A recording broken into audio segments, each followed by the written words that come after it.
Paramahamsa Sri Nithyananda, or Swamiji, is a revolutionary spiritual master of our millennium.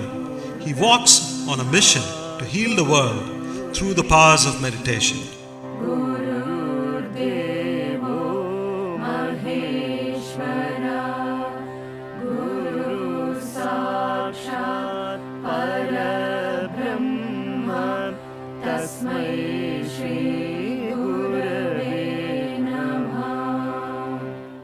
Swamiji chose to be born as Rajashekaran in the sacred town of Tiruvannamalai in southern India.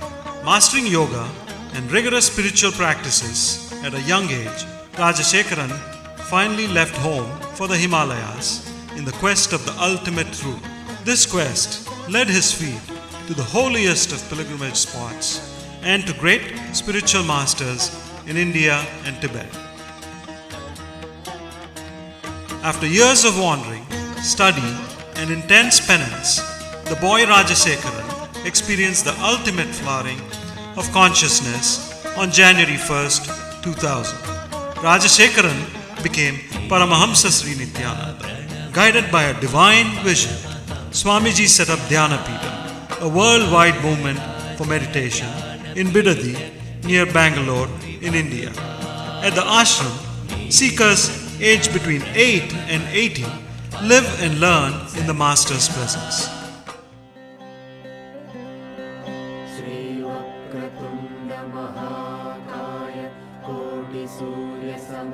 Ananda healing, a unique healing science formulated by Swamiji, has been baffling the medical world by curing diseases ranging from migraine to cancer.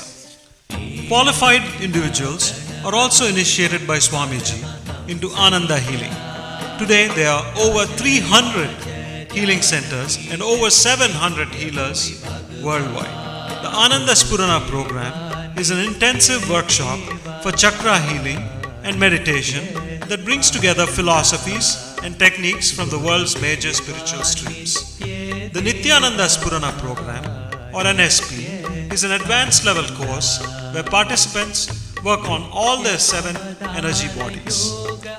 Ananda Yoga is an introductory program to help integrate meditation into our normal lifestyle with practical and powerful techniques to cope with work stress, ill health, and failing relationships.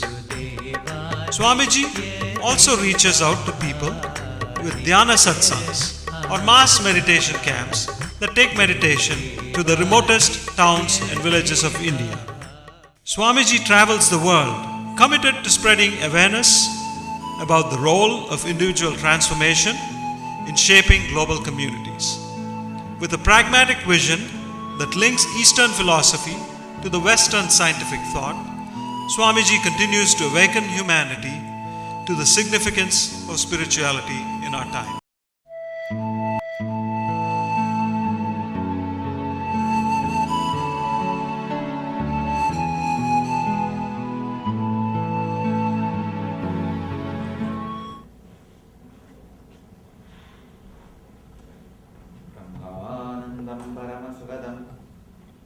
केवलं ज्ञानमूर्तिं द्वन्द्वातीतं गगनसदृशं तत्त्वमस्यादिलक्ष्यम् एकं नित्यं विमलमचलं सर्वदी साक्षिभूतं भावातीतं त्रिगुणरहितं सद्गुरुं तं Namami.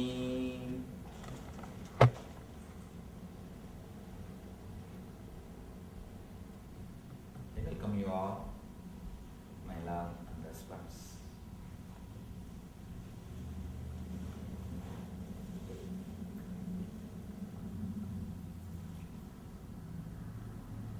They will be addressing on guilt, the sure killer of intelligence. I will change the topic.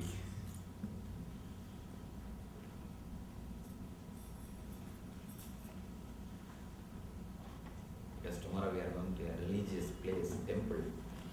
I will be speaking about prayer.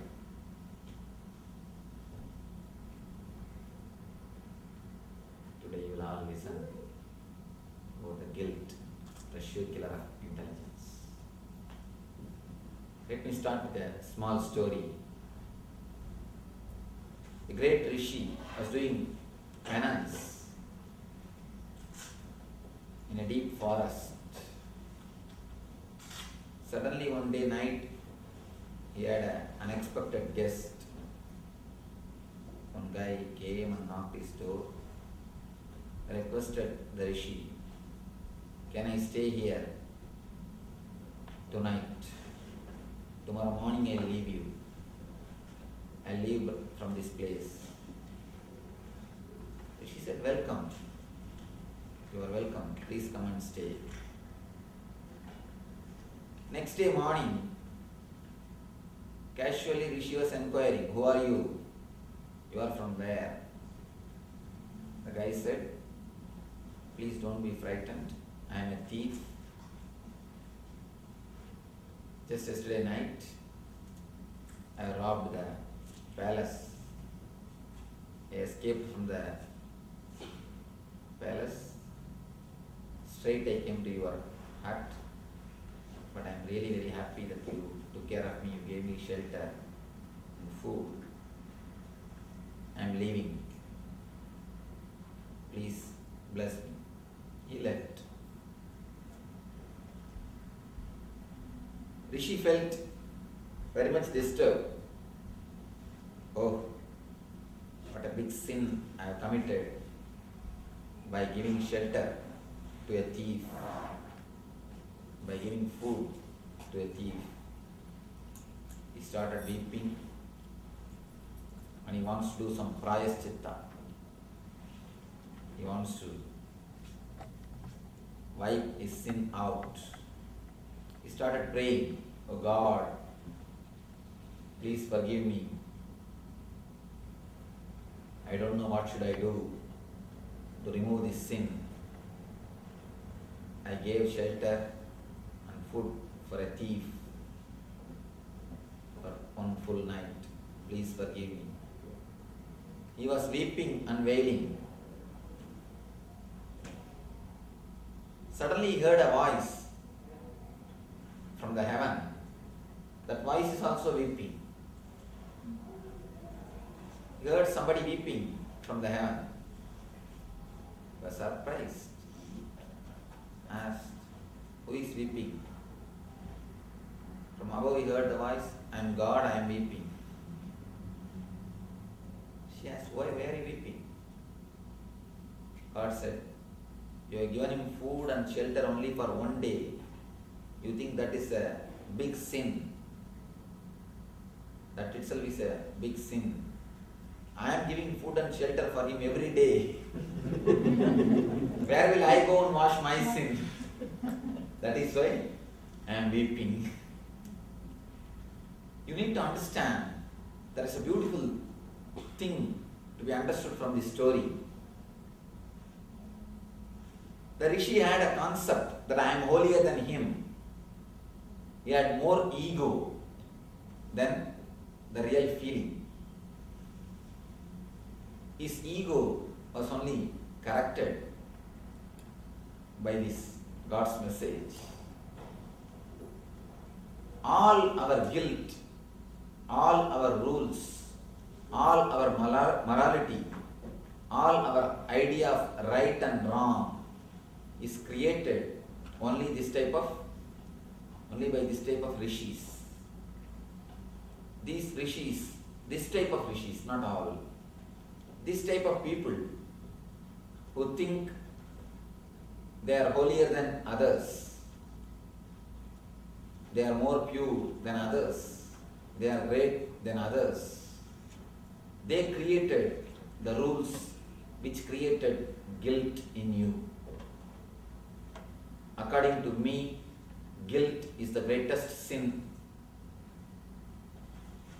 At least other sins will punish you after your death. Guilt will punish you when you are alive. With other sins, you will have punishment only when you are dead, of course. I am not sure, they say.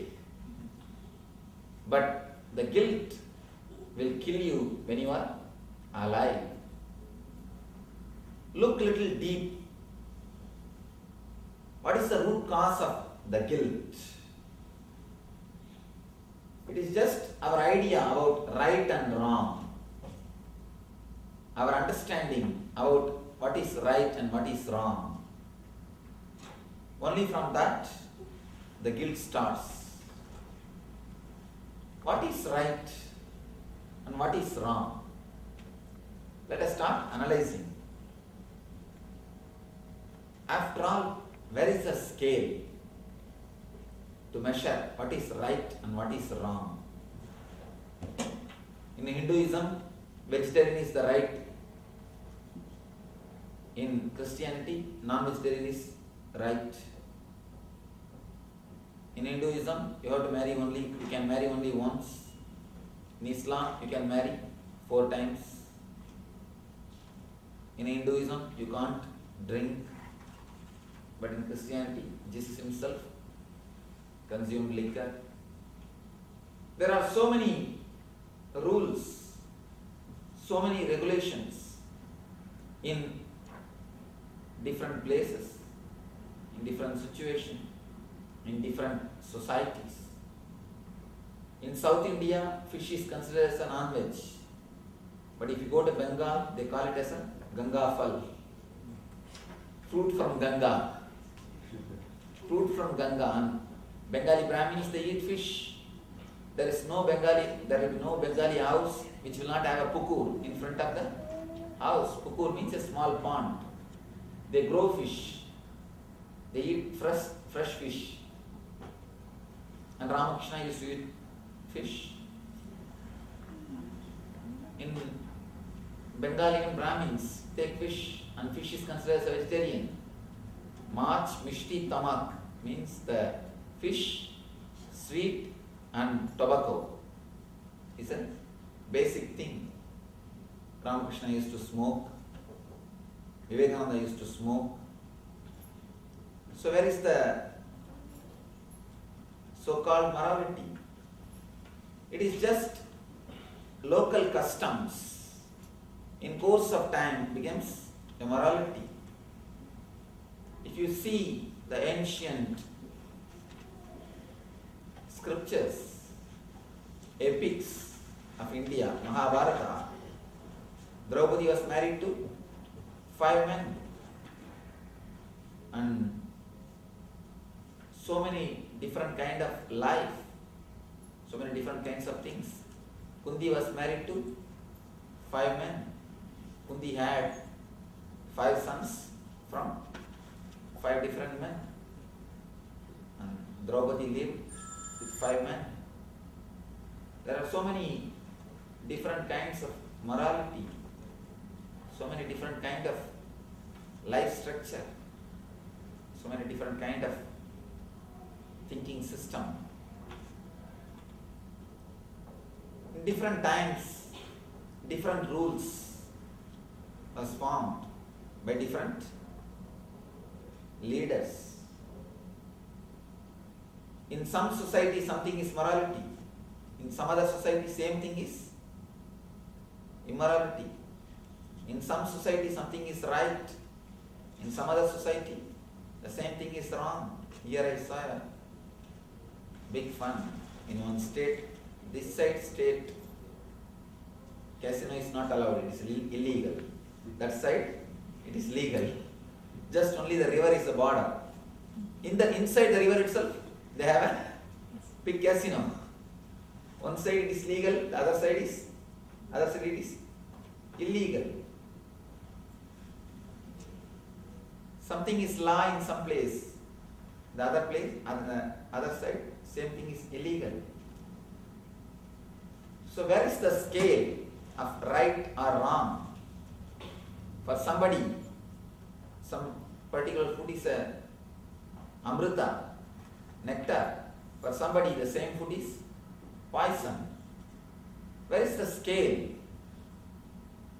to measure what is right and what is wrong? There is no scale. That is why in Sanatana Dharma we have two scriptures. Sanatana Dharma is the only Dharma which is courageous to have two kinds of scriptures. All other religion in the planet Earth, they have only one scripture, one book, ultimate, that's all. There are many religions which say their book can never be updated. Their book can't be updated. Even softwares can be updated. If their book cannot be updated, I don't know what to say. There are many religions which says their book can never be updated. But Sanatana Dharma is the only courageous religion which says their book can be updated. They have made it as a two portion. One is Sruti, another one is Smriti. Sruti means the ultimate laws about enlightenment, Atman, the concept of realization about the universe. Smriti means the social laws, the day-to-day rules and regulations. We are the first courageous people who declared Smriti can be changed. Time to time, enlightened masters can create new Smritis. Enlightened masters can write new Smritis. Because we know no morality can be morality forever. No law can be law forever. Because morality and law is based on the situation. If the deer population becomes too much, you are allowed to hunt. Same way, once upon a time in India, cows population was too much. That is why they started giving cows in sacrifice. Once it has become too low, they started worshipping. These rules are all created for the sake of maintaining the equilibrium in the society, maintaining the harmony in the society. When we all live together, we need few basic understandings to live happily. For example, you will not kill me, so that I will not kill you. That's all. You will not try to kill me, so that I will not try to kill you. Both can live happily. Like these few basic understandings, slowly, by and by, they became rules.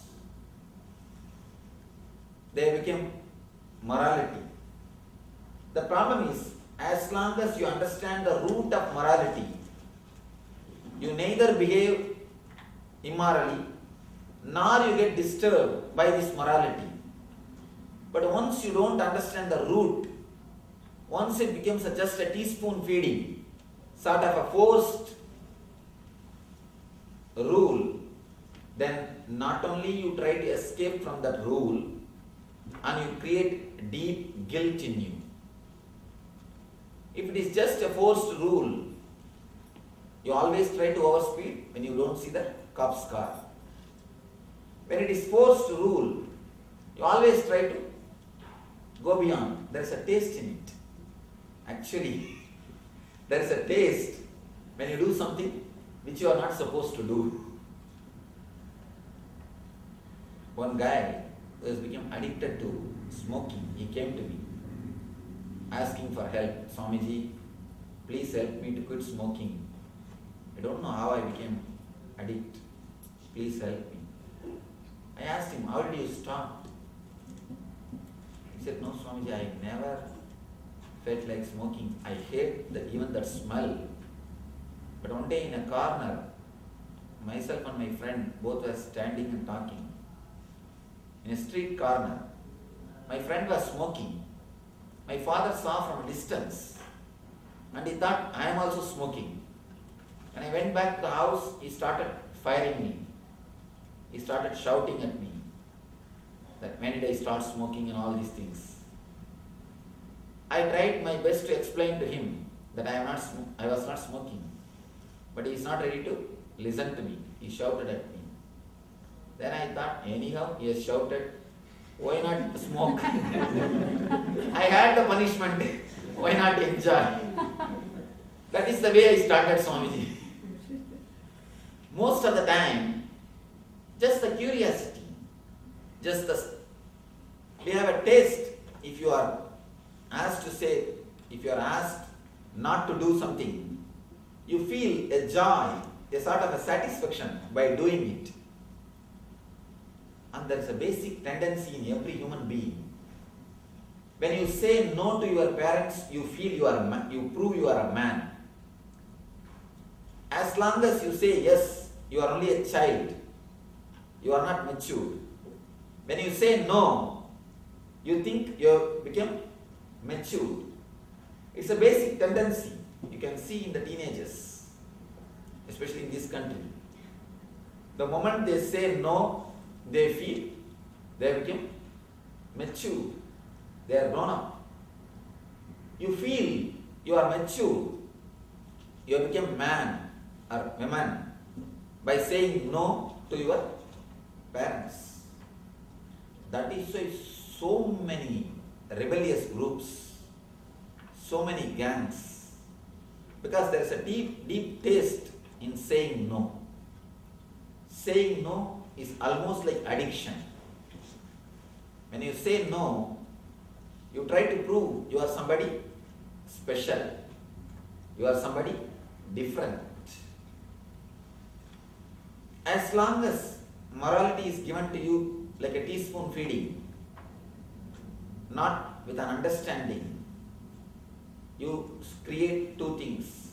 One, you try your best to escape from it. Second, you create a deep guilt inside your being. A small story about how things became superstition or a moral setup. There was an ashram in India where every day Guru used to do regular worship, puja, morning puja. And he had a pet cat. The cat used to jump and play around him when he does the puja. He felt the cat is a big disturbance. So before starting the puja, he called one of his disciples. I catch this cat and cover it by a basket. They covered it. He did the puja peacefully. Next day also he called the disciple. Hey, cover this cat so that I will have a peaceful time. So every day it has become a routine to cover a cat before the puja. Suddenly one day, Guru died and the cat also died. The disciples were wondering, now how to get a cat to cover before the puja? They started searching for a cat. Somehow they could manage one cat, and before the puja, the cat was kept in the same place and they covered it with basket. Puja started. By and by, after some time, it has become very difficult to get a cat. They are not able to get any cat to cover before the puja starts. And slowly they started thinking, without cat you can't do the puja. It is sacrilegious. So slowly they stopped the puja because there is no cat. This is what happens if things become superstition. One more small story. One great Pandit wants to take bath in Ganga. He had his kamandalu with him. He has to keep his kamandalu in a safe place. He searched here and there. There was nobody who is trustworthy to whom he can hand over his kamandalu and go for Ganga Snan. because there was nobody, he just made a small pit in Ganga sand, put the kamandalu on it, closed it. Just to remember the place, he made a small heap of sand on the kamandalu. Went to take bath. There was some farmer who was watching from a distance. He thought, oh, before taking Ganga bath, we should also make a small heap. So he made a small heap, entered inside the Ganga to take bath. The third guy came, oh, it's a tradition, let me make a small heap. Again he made a small heap, did namaskar, went and entered inside the Ganga. By and by, all the guys have started making small heaps. The moment Pandit came out, he saw more than 100 heaps all over the Ganga bed. And now he is having a problem. Where is his kamandalu? Where is his kamandalu? It is under which heap? He do not know. So he started searching, destroying the heaps. Suddenly the farmer came and started shouting at the Pandit, hey, why are you disturbing our Shivalingas? Why are you disturbing our heaps? You are a Pandit, you should have a sense. Don't you know? Before Ganga Snana, you are supposed to do this. And you are disturbing our heaps. Heaps naturally look like a Shivalinga. So you are disturbing our Shivalingas. Don't you have a sense? Pandit said, when did this ritual started? It is me who created the whole ritual. It is just for the sake of my kamandalu. I created it. Finally it has become a big trouble for himself. Anyhow, he was not allowed to destroy the heaps. So he has to move. If you look into your life, there are so many heaps which has entered in your life the same way. There are so many speed breakers. There are so many obstacles in your life which has entered without any understanding. In course of time, many regulations which had meaning becomes a rule without even now having any meaning. In those days, they will not stitch the clothes after the sunset because the stitching was done with a needle. Naturally, in the night time, in the dim lights of candle or a hurricane, the small lamps, you will not be able to, the lantern lamps, you will not be able to stitch. Even now in India, you can see after the sunset they won't stitch. Even in the tailor shops, there are many tailor shops where now lights are available. They are not going to stitch in the hand. They are going to do it only by machine. But you can see, they won't stitch. Just blind rules. When you don't have understanding, things become just dead rule. When you have understanding, any rule can become a technique to live life happily. If you start understanding all the rules, you will start understanding all the rules are created just to have happy, blissful life for yourself and the people who are around you. But today, these very rules create hell for yourself and for others. I have seen few people, before starting their meditation, they will create so much of noise in the house. Keep quiet, don't shout. Switch off the calling bell. Do this, do that. They will practically turn the whole house just for the sake of 10 minutes meditation. Do you think that 10 minutes also they will do it? The moment they start, they will start dozing. And after 2-3 minutes, start beating the mosquito. After 2-3 minutes, scratching. Then I think tomorrow we can do. For this drama, they will make such a big drama. They will practically turn the whole house. The very meditation itself is done for the sake of peace and silence. But they will create so much of noise. Many times you can see the people who try to create peace, their sound will be much worse than others. Their sound, push, keep quiet, that will be more louder than the people who are talking. In the schools you can see. The sound of the kids will be much less than the noise from the teacher. Most of the time, when you don't understand the root of the morality,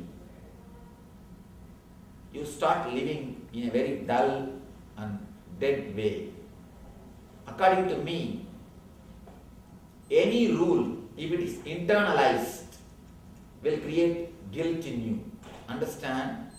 Any rule, when I say any, I mean capital letter A-N-Y. Any rule, if it is internalized, it will create a deep guilt in you. Because by your nature, you are the person who works, who aspires for freedom. Svabhava sudantraha means your nature itself is freedom. You are a nitya mukta. You are eternally free.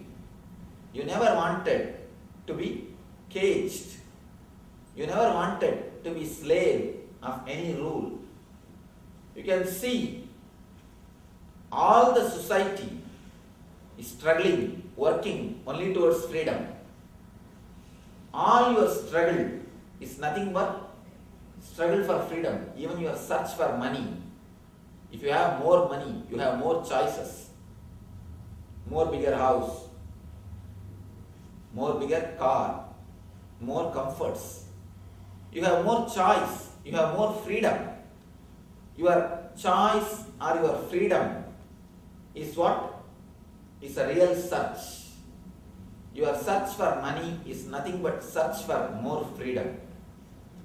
So by very nature, you are searching for freedom. You never wanted to be caged, encaged by any rules, any morality. When some morality is given to you as a rule,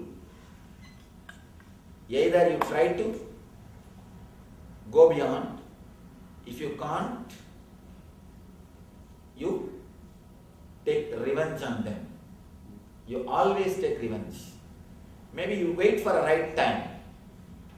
You wait for a right time, you take revenge on them. People are again and again come and tell me, Swamiji, my son is not taking care of me, my daughter is not taking care of me. Be very clear. Your son is the first enemy for you, you will be the first enemy for him. Because you have given him so many rules. You have given him so many regulations. You have given him so many laws. So almost you are a master for him when he was young. So naturally you will see one part of his mind. The one part of his mind will have respect, will feel you are his hero. The other part will always feel against you. The other part will be just waiting to take revenge on you. Because you have given him the rules and regulations. It's a basic rule. Naturally, he will be against you because you give him rules and regulations. There are few people who try to give you the rules in a very subtle way, in a very cunning way, exploiting your fear and greed, showing the hell and the heaven, desire for hell and the desire for heaven. There are so many concepts of hell and the heaven. If you practice this type of things, you will be rewarded with heaven. If you practice this type of things, you will be rewarded with hell. This concept of hell and heaven is a subtle way of exploiting your being, your guilt and fear, your greed and fear. When you are given some rules based on the greed and fear, you start creating a deep guilt in you. And one thing, this is one of the ultimate law. This is one of the ultimate law which is very difficult to understand, but one of the ultimate law. Nobody can live their life based on any law. Nobody. When I say nobody, I mean capital letter. When I say any law, I mean capital letter. Because the life is something far more superior than any laws. All the laws, all the rules, all the regulations, even if it is a golden rule, it is based on some understanding about life. But the life is beyond all our understandings and beyond all our logic. People ask me, Swamiji, why this life is created at all? I tell them, this why can never be answered. Because this why is based on your logic. But life is based on God's logic. Your logic and God's logic never meet with each other. His logic is so big, so vast, so infinite. You can never meet his logic. Life is created by him. Rules are created by you. Life is created by him. Laws are created by you. Naturally, your laws can never match or fix with God's logic or God's life. Life is natural, laws are societal. Life is physical, laws are mental. So all your ideas, all your do's and don'ts, all your morality, all your right or wrong is given to you by society. You are called as a saint or as a sinner only by the society. As long as the society titles you as a saint, you are a saint. The moment society titles you as a sinner, you are a sinner. If you kill somebody in the society, you will be called as a murderer. You will be punished. If you kill somebody in the war front, you will be called as a hero. You will be rewarded with a big award. So it is social structure. It is just societal. When you start internalizing the laws of the society inside your mind, you create a deep wound in your being. You destroy your intelligence. According to me, rules and regulations are only superficial. All your morality, look little deep, is only skin deep. It is just skin deep. Your nature is always struggling to express, to go beyond all the rules, all the regulations, all the morality. Your consciousness is always trying to break through your conscience. Your consciousness continuously fights with the conscience. Conscience is societal. Consciousness is natural. Conscience is a poor substitute for consciousness. People ask me, what is this, Swamiji? You are breaking all the basic laws.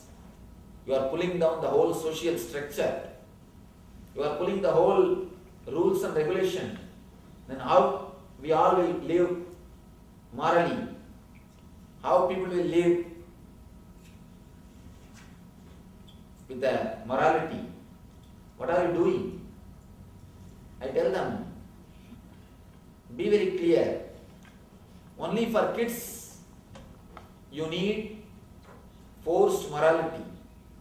For them you need to say, keep quiet, I'll give you candy. Of course, nowadays kids say, I am happy, I don't need your candy, keep. I am happy by jumping around. Who cares for your candy? To kids you can say, keep quiet, I will give you candy, or I'll beat you. For kids you can give morality based on fear or greed. It is time. You are not kids anymore.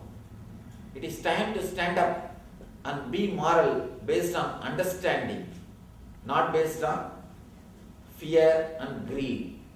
As long as your morality is based on fear and greed, be sure it is just skin deep. It is just skin deep. You can never be moral based on fear and greed. If the fear and greed is the base for your morality, you will try all the possible way to escape from it. Just to have small gap or 10-mile speed. Even if we see the car, we can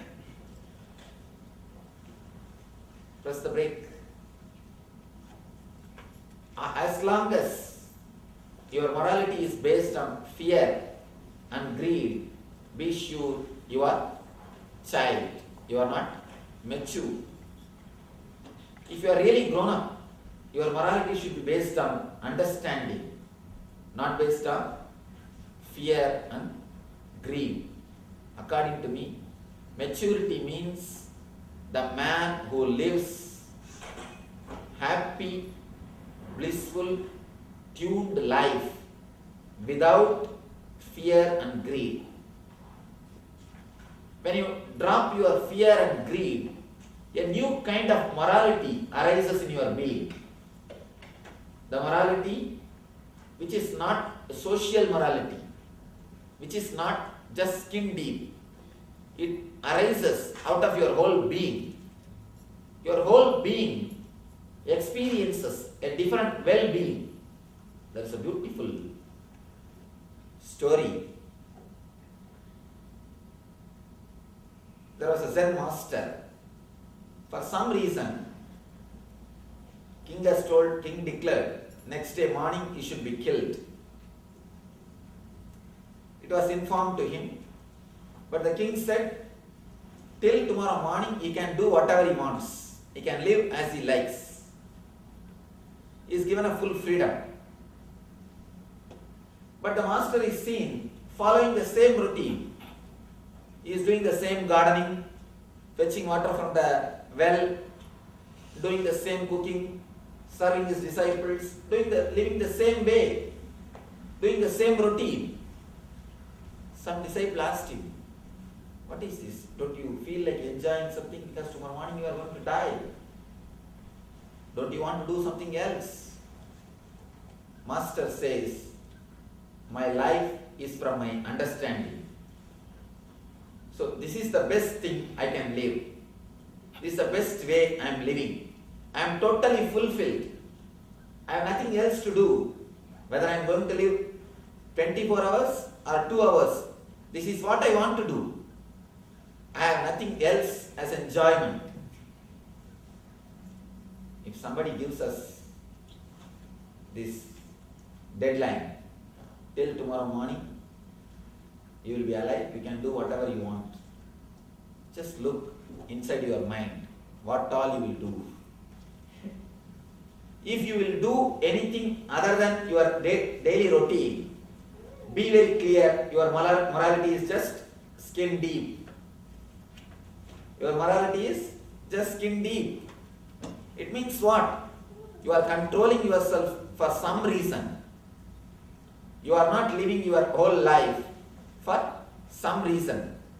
As long as you don't live your whole life, you will always feel you are missing something.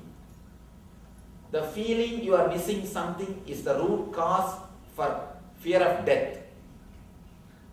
Mostly, we are not even afraid of death. We are afraid that we have not lived our life. It is not even fear of death. It is fear that I have not lived my life. Guilt is the root of fear of death. One deep thing you should understand. Guilt is the root for greed. Because as long as you have guilt, you can never enjoy anything. One of our devotees, she came to me and told me, Swamiji, the moment I see ice cream, I start having the cold. I don't even have to eat. If I see the ice cream, I catch cold. No, it's a very serious thing. For last 12 years, she is suffering. Then I sat and started speaking with her. Almost like psychoanalysis, but in a little deeper way. Slowly I traced her mother created a deep guilt in her when she was a child about the ice cream. The mother doesn't want the kid to have more ice cream. So she created a deep guilt, a deep negative attitude towards the ice cream. That negative attitude and the guilt creates allergic feeling just by seeing the ice cream. And when I was analyzing about her, when I was talking to her, she said, Swamiji, sometime when I see the ice cream, immediately I hear a clear voice, my mother's voice, don't eat. Even now, she says, I am hearing the voice. You do not know how many times you are hearing the voices. We are not so sensitive, that is why we don't hear. But our being is also a crowd of voices. Understand, your being is not only your being, your totality of crowd of voices. Your mom's voice is there, your dad's voice is there, your teacher's voice is there, your friend's voice is there, your neighbor's voice is there, your professor's voice is there, your hero's voices are there. Your totality of crowd of voices. That is why you feel so much of sound inside. If there is only one voice, you will never have a problem. You will never have any problem. Your mind will move like a river. That's a beautiful example you should understand. Your mind is almost like a river, like a stream. It flows beautifully.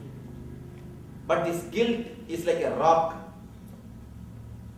It blocks the flow, creates a whirlpool, and creates the energy block. Any guilt you carry in your mind, in your being, is a blockage of energy. Just like a blood clot, it's an energy clot. All the voices which is inside your mind is the root for the guilts. Any guilt will kill your intelligence.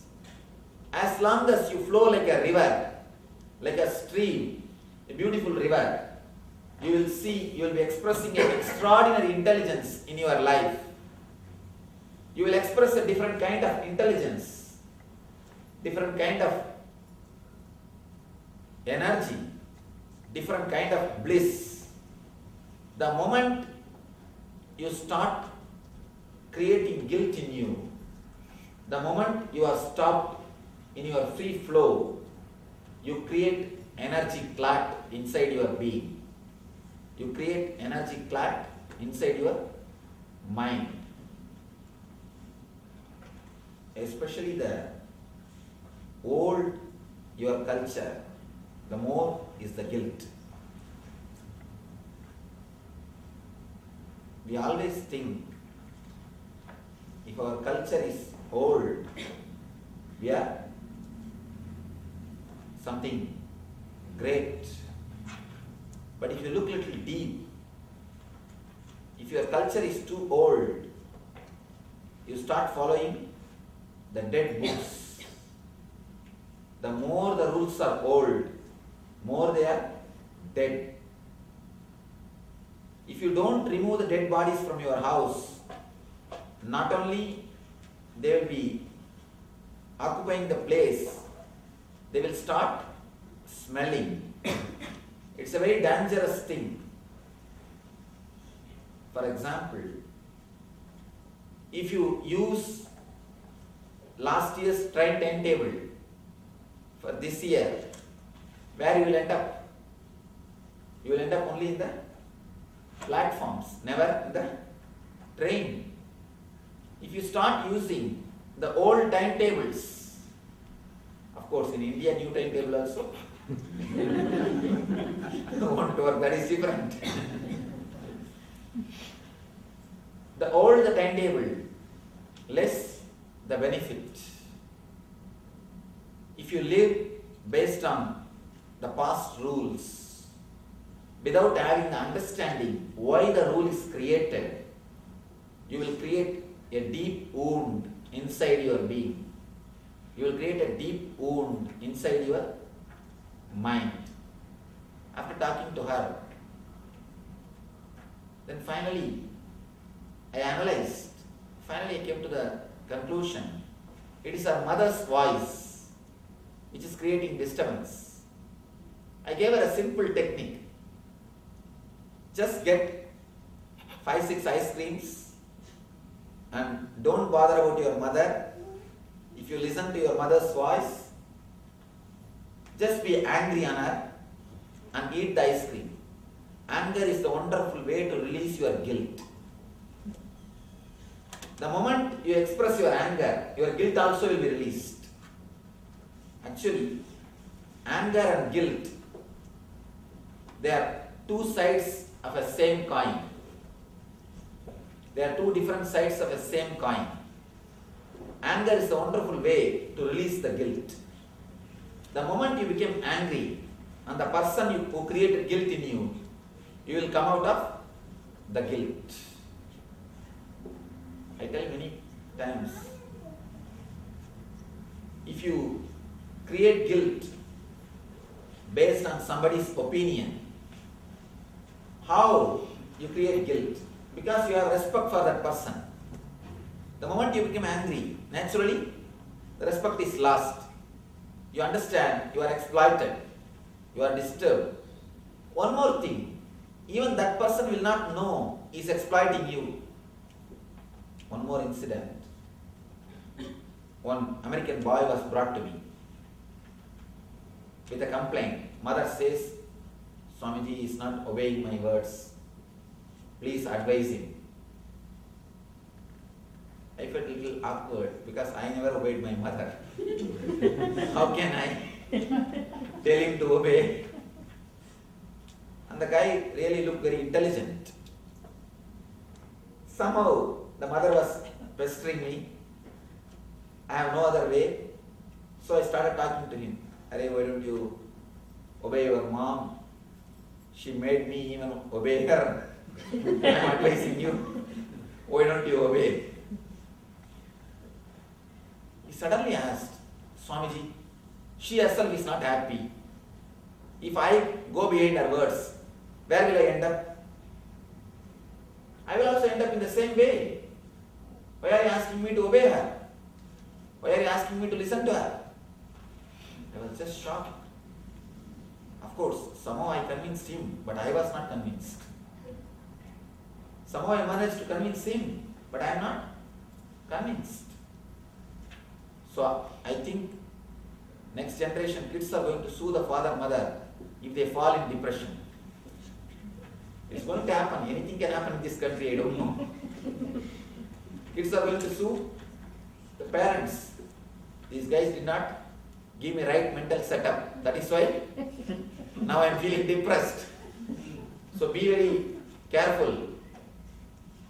We have to find out some method where we will not create guilt in the kid's mind, where we will create only more intelligence, more understanding, and more bliss in their life.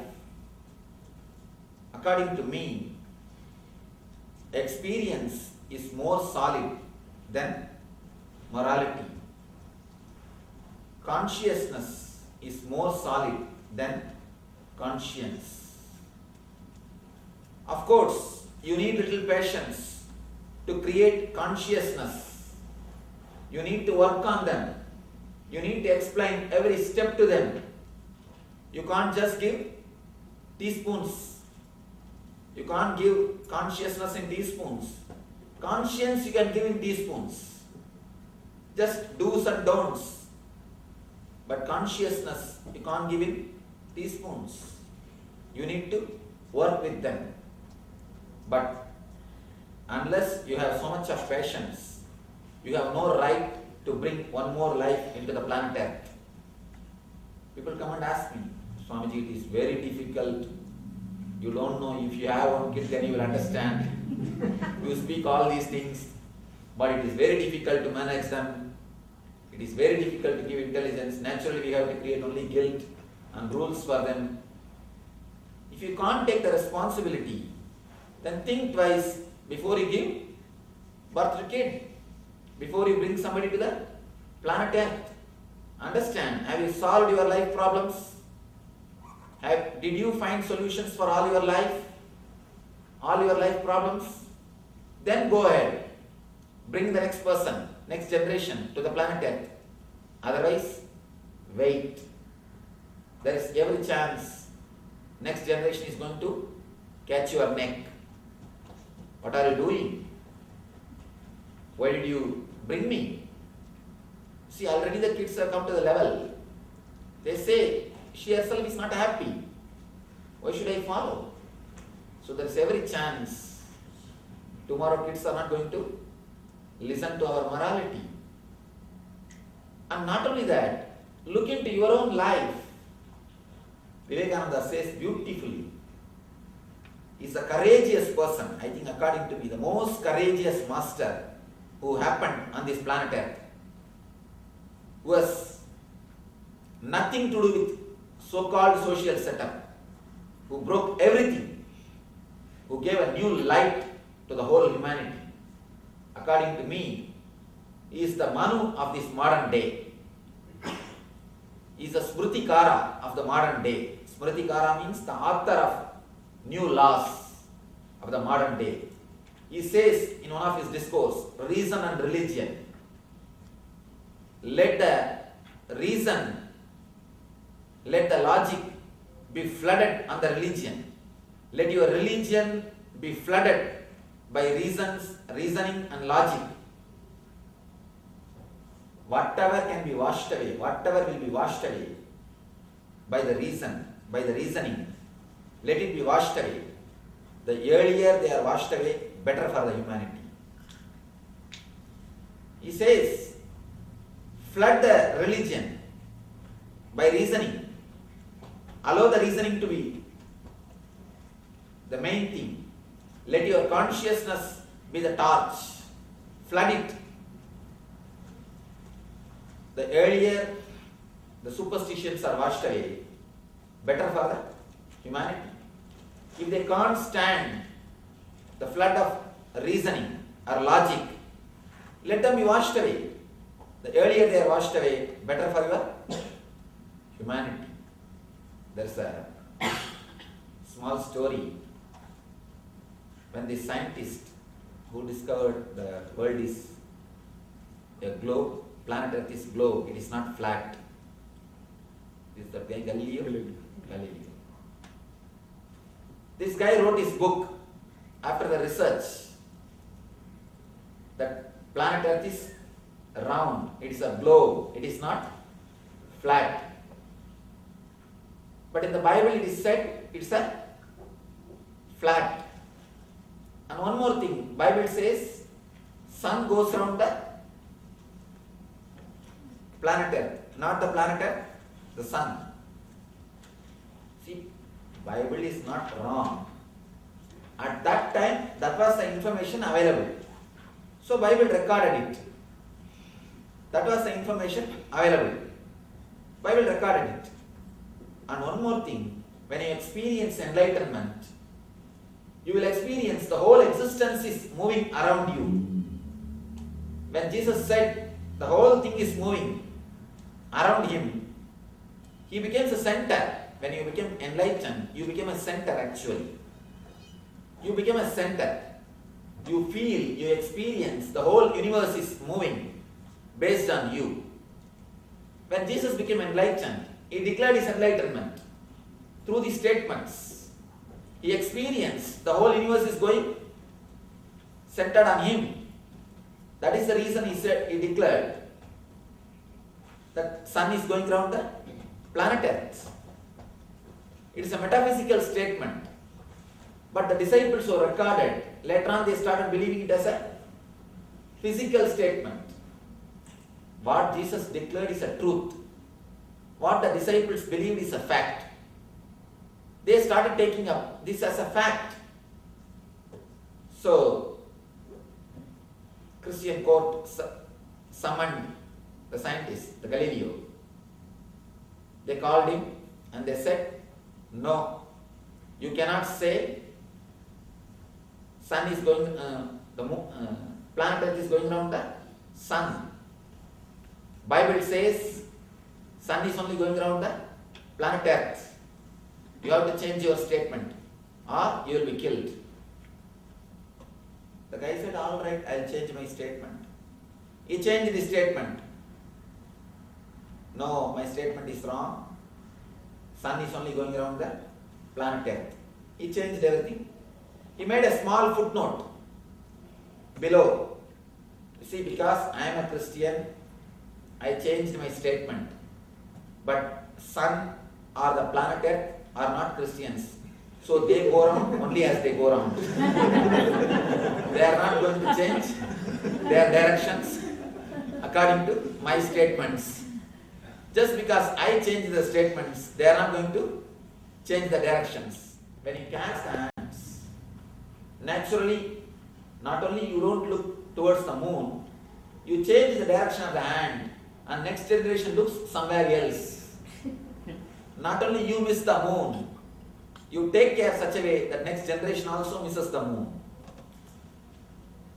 Making metaphysical things into physical things, what I say, creating morality out of understandings. As long as they are understandings, they are nectar for your life. They create a tremendous intelligence in your life. The moment they are reduced to a superstitious belief, the moment they are reduced as a morality, they create deep guilt in you, and the guilt is the sure killer of intelligence. According to me, guilt is the worst killer of intelligence. Guilt will never let you move in your life. One small incident. One of our devotee, she had a tumor in the end of the spinal cord, the root chakra, the Muladhara chakra. For 20 years she suffered. She came to me complaining, Swamiji, please help me, heal me. I am suffering with this tumor for so many years. And she says, even after surgery, it again comes back. She even underwent surgery, but it came back. I started talking to her slowly to trace the origin of the problem. Finally, she opened up and started weeping. She said, I asked her, do you have any guilt related to your sex energy? She slowly opened up and started weeping. She said she was abused when she was very young. When she was a kid, she was sexually abused. One of her own close relatives exploited her for so many years.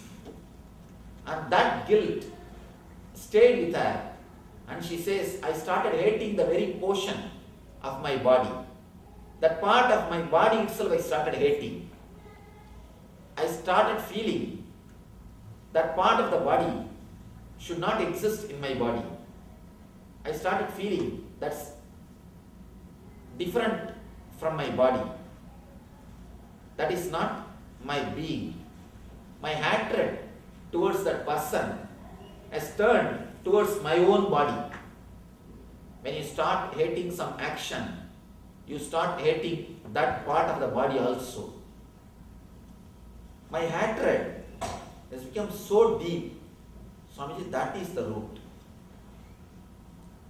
I was speaking to her, slowly she opened up and she wept, and when she confessed, when she brought the guilt out, I was talking to her and she came out of the guilt and she was psychologically healed.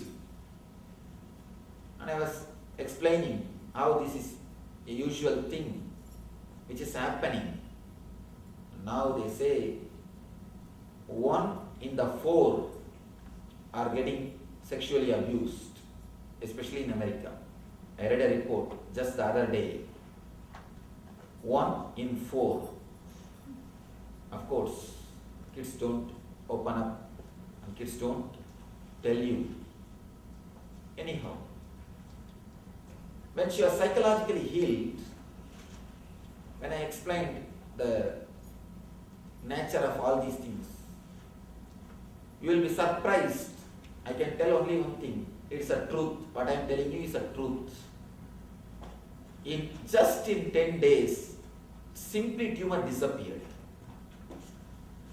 I gave her a small meditation technique to meditate on that area. I told her, express your anger towards him. Weep, shout, cry. Just close the doors, be in a separate room, and take a pillow, think of him, beat, shout, cry, throw your anger out, and after that, sit silently and feel that part of your body that part is also your body. Stop hating that part of your body. You will be surprised. Just this simple technique. 10 days, tumor disappeared, never came back. Never came back. I don't know, little difficult to understand, but truth. Same thing happens in our life. Not that always we get the physical disease.